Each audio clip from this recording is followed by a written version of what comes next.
दोष है। मैं वहाँ पर गया हूँ, वहाँ पर सड़क का और गड्ढे का पता नहीं है, पानी और सीवर का पता नहीं है। लोग नाराज हैं, कह रहे हैं हम किसी को वोट नहीं देंगे। हम लोगों को समझा रहे हैं कि आप बिल्कुल वोट दीजिए, आपका लोकतंत्र का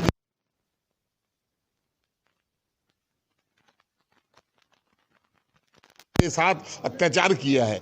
यहाँ पर कुलवंत राणा हमारे एमएलए रहे हैं, यहाँ पर संतोष भारती हमारे पार्षद रहे हैं। संतोष भारती से उन्होंने काम किया है। भारतीय जनता पार्टी को जब भी जनता ने यहाँ पे जिताया है, उन्होंने काम किया है, और आम आदमी पार्टी ने काम नहीं किया। ये केवल चुनाव इन्होंने कराने के लिए, मैं तो ये मानता हूँ कि चुनाव 1 साल पहले कराने की आवश्यकता भी नहीं थी। ये जानबूझकर इन्होंने लोगों को ये टेम्परेचर ही आंकना चाह रहे हैं। और मैं निश्चित तौर पर कह सकता हूं कि इनकी गंदगी के कारण, ये जो गंदगी है यहाँ के शाहबाद डेयरी की, ये गंदगी इनको ले डूबेगी। और रामचंद्र किसी भी कीमत के ऊपर वह नालायक व्यक्ति को यहाँ की जनता बिल्कुल नकारेगी। जैसे दिल्ली में 5 सीटों पे उपचुनाव, क्या लग रहा है? देखिए, मैं आपके प्रश्न का जवाब देता हूँ। चूंकि भाजपा उस 2012 तक मैं दोबारा मेंबर चुनकर गया। मैं दिल्ली की स्टैंडिंग कमेटी का यूनिफाइड का चेयरमैन था। उससे पहले 2 साल डिप्टी चेयरमैन था। मैं नॉर्थ एनसीडी का मेयर रहा, नॉर्थ एनसीडी का स्टैंडिंग कमेटी चेयरमैन रहा, नॉर्थ एनसीडी का नेता सदन रहा। मैं चैलेंज कर रहा हूं केजरीवाल जी को कि मेरी प्रॉपर्टी, मैं 15 साल लगातार पार्षद रहा, मेरे रिश्तेदार, मेरे परिवार के लोग, मेरी सिस्टर, मेरे भाई, मेरे ससुराल के लोग, एक भी प्रॉपर्टी अगर कोई भी रजिस्ट्रार के यहाँ पर ये साबित हो जाए मेरे 15 साल के बाद कि मैंने ये बेनामी प्रॉपर्टी खरीदी है, तो जो सजा देना चाहे सरकार, मैं तैयार हूं। ये लोग अपना इसी प्रकार का एक वातावरण लोगों ने बनाया हुआ है। अगर करप्शन होती है, कुछ लोग करते होंगे, लेकिन भारतीय जनता पार्टी में काम करने वाले और कांग्रेस में भी बहुत तो काम करने वाले हैं, लेकिन आम आदमी पार्टी के लोग तो सारे के सारे ब्लैक लिस्टेड, माफिया, कंप्लेंटर, आरटीआई करने वाले, कितने लोगों को मैं नाम गिनाऊं, और वो लोग हैं।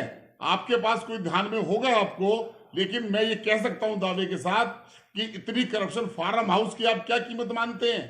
फार्म हाउस कोई नगर निगम की सफाई कर्मचारी के पैसे से फार्म हाउस आ जाएगा?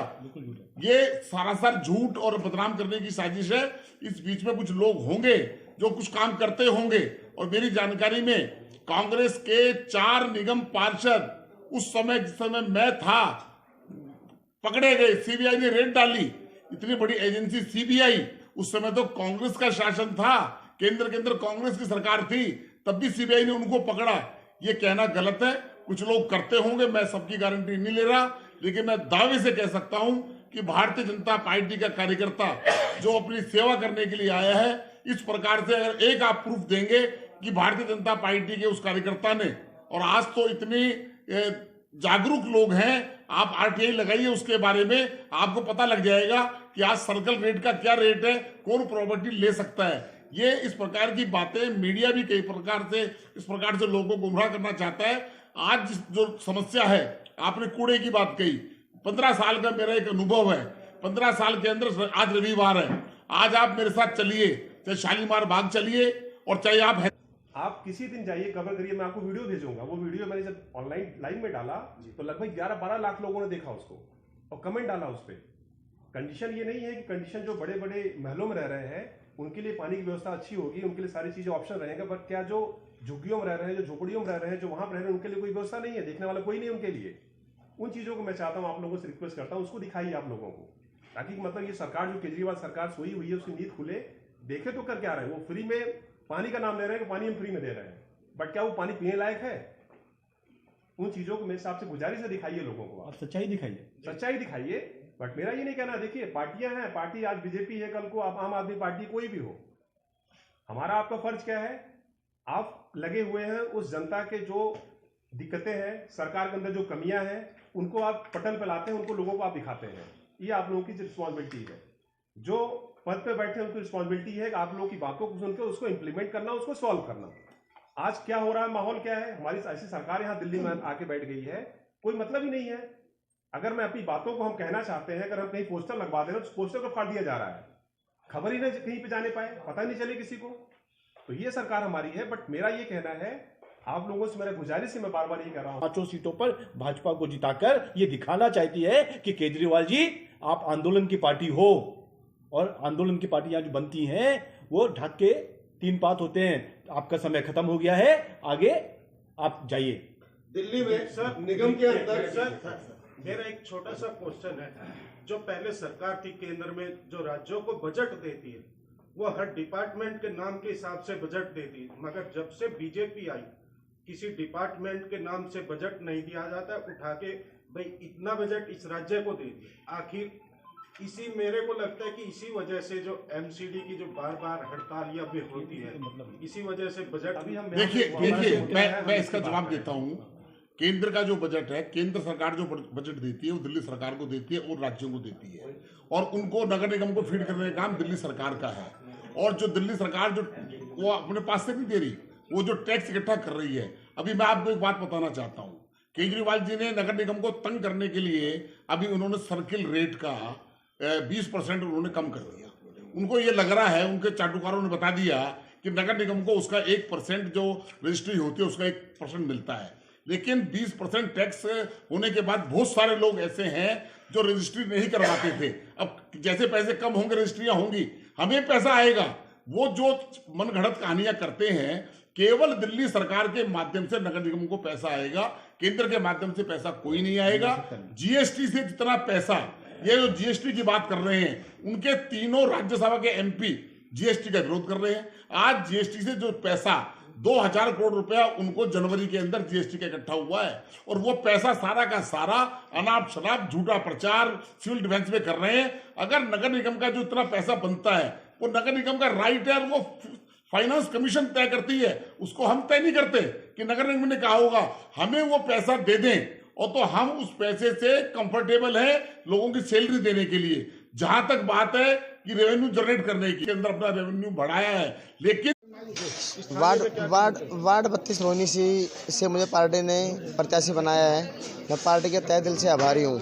आप मेरे वार्ड में आइए भाई साहब, और देखना कितनी बुरी व्यवस्था है। सर हम आपके वार्ड में गए थे, हाँ, हम भी गए थे और वहाँ की हालत भी देखी। हाँ जी, वहाँ पे जनता की भी हमने राय ली। अच्छा, कि वहाँ पे क्या समस्या सामने है। हम आपसे जानना चाहेंगे आखिर वहाँ ऐसा क्यों हो रहा, क्योंकि वहाँ पे जो पहले निगम पार्षद थे वो बीएसपी के थे, वही आज आम आदमी पार्टी के विधायक बने। मेरे वार्ड में ना तो पानी है, ना नाली है, ना सीवर है।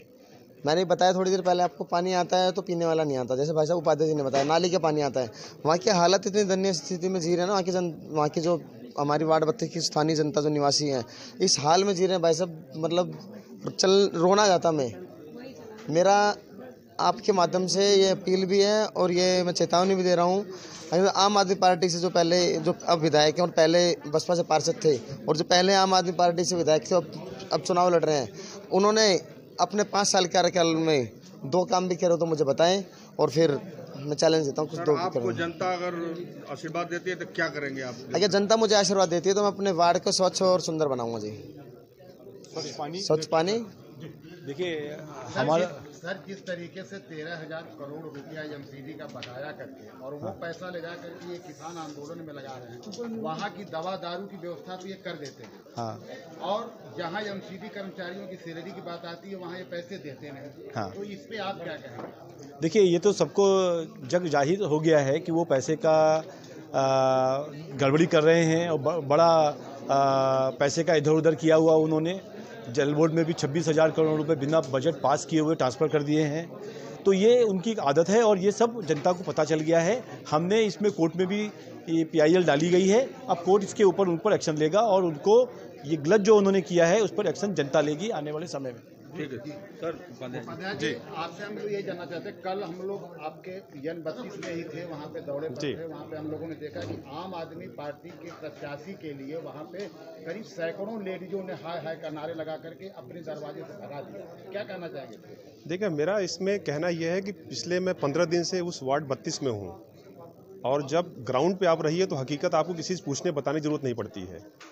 कंडीशन ये है कि उस गलियों के अंदर में आप अगर गुजर जाएंगे तो वापस आप दोबारा नहीं जा सकते वहाँ पे। वहाँ कंडीशन ये आज की डेट में है। एक दिन मैं किसी से अभी आपसे पानी की बात कर रहा था, उनका ये कहना है कि सुबह जी पानी जो है यहाँ पे सीवर लाइन नहीं डली हुई है, यहाँ के अंदर टैंकर आता है सुबह पानी लेके, और हमें लाइन लगाना पड़ता है 2 घंटे के लिए। 2 घंटे लगाने के बाद पानी मिलेगा नहीं मिलेगा उनको ये भी नहीं पता होता है। तो आप ये समझिए कि जो माताएं बहनें वहाँ पे हैं, जिनको पानी लेने के लिए अगर लाइन लगाना पड़े और उसके बाद पानी मिलेगा कि नहीं मिलेगा वो भी श्योर नहीं है, तो वो हाय नारा नहीं लगाएंगे तो क्या करेंगे? वहाँ की स्थानीय लेडीजों का ये कहना है कि जब ये जय भगवान उपाध्याय जीते थे, आज तक सफाई कर्मचारी कोई दिखा नहीं, हम लोग खुद नालियाँ साफ करते हैं। जय भगवान उपकार जी के बारे में एक ही चीज़ बोलना चाहूँगा, आप किसी व्यक्ति से वहाँ बात कर लीजिए, शाहबाद डेयरी के अंदर रह रहे जो जितने भी निवासी हैं, उनका सिर्फ एक कहना है कि जय भगवान उपकार जी के पास हम कोई शिकायत लेके जाते हैं तो वो कहते हैं जी हम तो बवाना से जीते हैं, डेयरी तो हमने जीता, हमें वोट नहीं मिला है, इसलिए हम यहाँ के लोगों के बारे में बात भी नहीं करेंगे। आप यहाँ मत आइए हमारे पास। वो उनको डांट के फटकार के भगा दिया जाता है उनको। तो ये कंडीशन जय भगवान उपकार की है। उन्होंने क्या किया, सिर्फ अपने लिए उपकार किया है, जनता के ऊपर कोई उपकार नहीं किया है। थैंक यू, बहुत बढ़िया। आ जाओ सर। मोबाइल है मेरा वहाँ। अपने संगठनात्मक एक बात जरूर करना चाहूँगा, शुभेंदु जी जरूर सुनिएगा। भाजपा के बाहुबली नेता है सर बाहुबली, ये जो 5 उपचुनाव हो रहे हैं उसमें क्या मदद कर पाएंगे? मदद जो संगठन ने हमारी ड्यूटी लगाई है वो हम प्रबल तरीके से उसको निभा रहे हैं। एक एक जनसंपर्क कर रहे हैं, एक एक व्यक्ति घर पे, और एक उसी के बाद में आपको जोड़ रहा हूँ मैं कि एक व्यक्ति को क्या तकलीफ़ है। मुझे जो बूथ मिला मैं वहाँ पर गया और वहाँ पर एक व्यक्ति को इतनी प्रॉब्लम थी, सबको ही प्रॉब्लम है, लेकिन मैं अगर वहाँ 10 मिनट नहीं खड़ा हो पा रहा और वो अपना जीवन व्यतीत कर रहा है, वो कारण क्या है? जो वहाँ पर जो ऑर्गेनाइज़ करते हैं सिस्टम को, वो जिम्मेदार हैं हर हालत में। मैं एक बाहर से आया हुआ व्यक्ति, उनका 15 मिनट के अंदर सोल्यूशन निकाल सकता हूँ अगर मैं अपने जो शीर्ष नेतृत्व के सहयोग से, चाहे वो जोन की चेयरमैन हो, चाहे निगम पार्षद हो, जो बनने वाले निगम पार्षद हों, उनके सहयोग से वो गली का सिस्टम मैं ऑर्गेनाइज करवा सकता हूँ। 2 दिन के अंदर पूरी टीम आके ठीक कर सकती है एक आम कार्यकर्ता। तो क्या निगम पार्षद और विधायक होने के नाते उनका कोई बस नहीं है कि वो कुछ करा सकें? सिर्फ दूसरे पे थोपना। अगर यही काम करना है तो दिल्ली